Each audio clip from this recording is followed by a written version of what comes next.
সম্মানিত উপস্থিতি, আমার প্রিয় ছাত্র ও ছাত্রীরা, আমি তোমাদের কাছে আজকের মতো আবারও উপস্থিত হয়েছি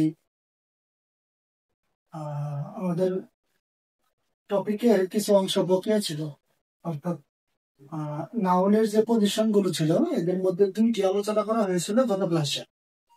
আমাদের ধারাবাহিক ক্লাস যেহেতু, কাজে আমাদের টপিক গুলো শেষ করতে হবে। তাই ধারাবাহিকতায় আজকে নাউনের পজিশনের 3 নম্বর পর্যায়ে আমরা রয়েছি। সেটা হলো যে ডিটারমিনার অর্থাৎ নির্দেশক। এই ডিটারমিনার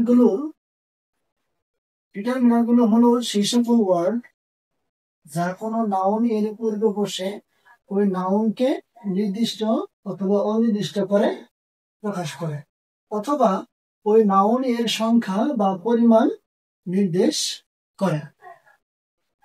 এই ডিটারমিনার গুলো মূলত অ্যাডজেক্টিভ হিসেবে কাজ করে। আর যেহেতু অ্যাডজেক্টিভ হিসেবে কাজ করে, আমরা জানি অ্যাডজেক্টিভের পরের ওয়ার্ডটা কি হয়, নাউন হয়।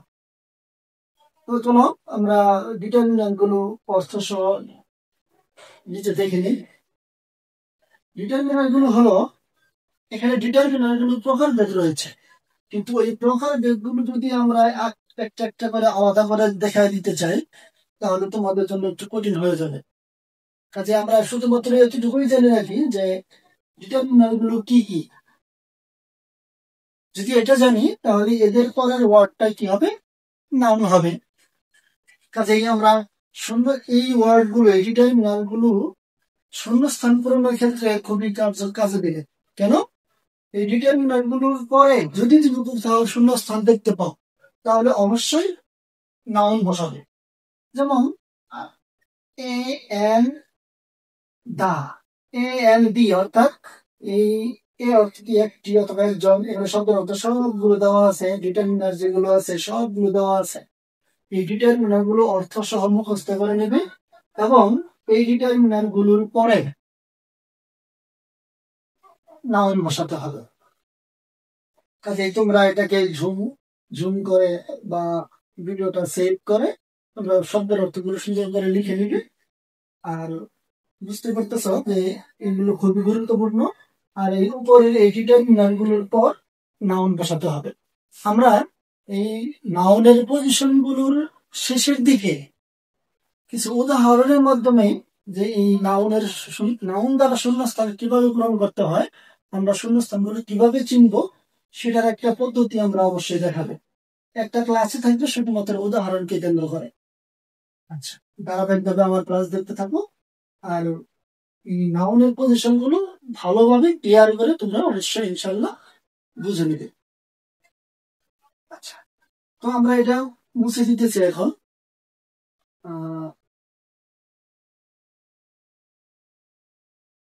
আর পরবর্তীতে আসতেছে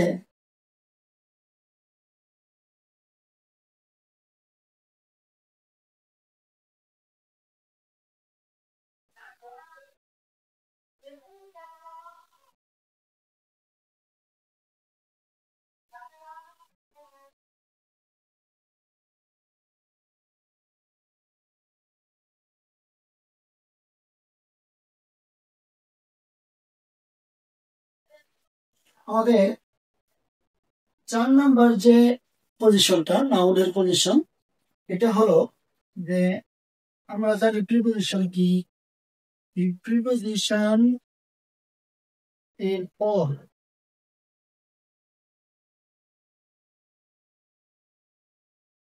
একটি ওয়ার্ড বসালে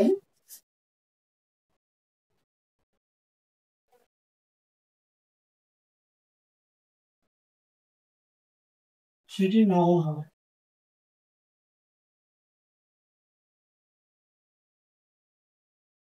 দেখো, প্রিপোজিশনের পর একটি ওয়ার্ড বসলে সেটি কি হবে, নাউন হবে। এখন প্রশ্ন হলো, যদি দুটি ওয়ার্ড বসে,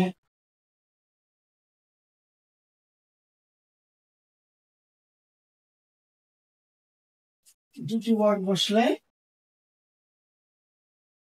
আর্টিকেল প্লাস নাউন,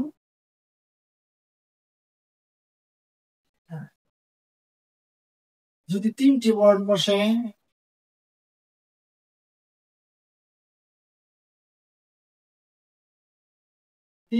বসলে আর্টিকেল অ্যাডজেক্টিভ প্লাস নাউন হবে। আর যদি 4টা ওয়ার্ড বসে,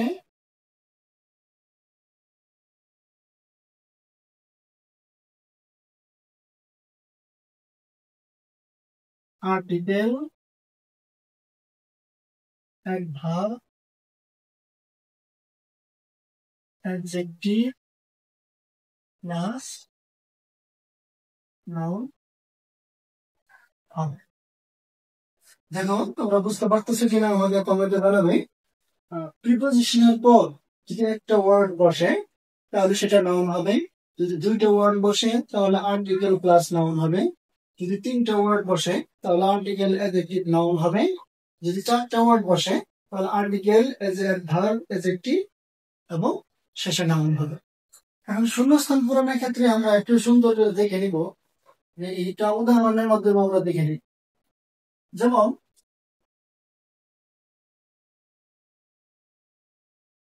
I am waiting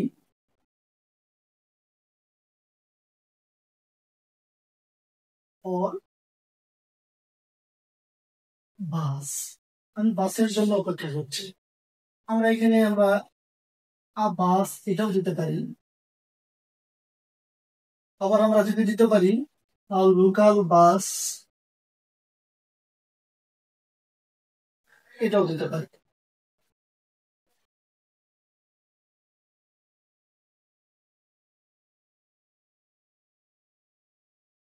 দেখো আই এম ওয়েটিং ফর বাস, আমি বাসের জন্য অপেক্ষা করছি, এটাও হতে পারে। এই প্রিপোজিশনের পরে একটা ওয়ার্ড নাউন হয়েছে। আবার যদি বলি যে I am waiting for a bus article plus noun, এটাও হতে পারে। আবার I am waiting for a local bus article adjective noun, এটাও হতে পারে। তবে একবার সবসময় হয় না, কম ক্ষেত্রে ব্যবহার করা হয়। প্রিপোজিশনের পরে এই 3টা পর্যন্তই সবচেয়ে বেশি ব্যবহৃত হয়। তাহলে আমরা উদাহরণের মাধ্যমে জেনে নিব। প্রিপোজিশনের পরে একটা ওয়ার্ড সেটা নাউন হবে, 2টা হলে আর্টিকেল প্লাস নাউন, 3টা হলে আর্টিকেল অ্যাডজেক্টিভ নাউন, আর যদি 4টা হয় তাহলে আর্টিকেল অ্যাডভার্ব অ্যাডজেক্টিভ নাউন। আচ্ছা, এখন একটা জিনিস বোঝার বিষয়, সেটা হলো যে যদি শূন্যস্থানটা এখানে থাকে, এই জায়গায় শূন্যস্থান থাকলে তাহলে আমরা ধরে নিতে পারি যে আর্টিকেল আর নাউনের মাঝখানে কে বসে? অ্যাডজেক্টিভ। সুতরাং তুমি এখানে অ্যাডজেক্টিভ ব্যবহার করবা। এই আর্টিকেল আর নাউনের মাঝখানে কি বসবে? অ্যাডজেক্টিভ। সহজভাবে আমরা শূন্যস্থান পূরণ করে নিতে পারবো। তো আমরা নাউনের পজিশন গুলো শেষ করলাম। আগামী পর্বে তোমাদের সাথে দেখা হচ্ছে এই সকল নাউনের যে পজিশন গুলো রয়েছে এইগুলো দিয়ে কিভাবে উদাহরণের মাধ্যমে আমরা শূন্যস্থান পূরণ করতে পারি, বা শূন্যস্থান গুলোকে কিভাবে আমরা বুঝে বুঝে নাউনের মাধ্যমে পূরণ করতে পারি, সে সম্পর্কে আলোচনা করা হবে। ততক্ষণে তোমরা ভালো থেকো। আর ভিডিও ভালো লাগলে লাইক, কমেন্ট, সাবস্ক্রাইব করে পাশে থেকো। আল্লাহ হাফেজ।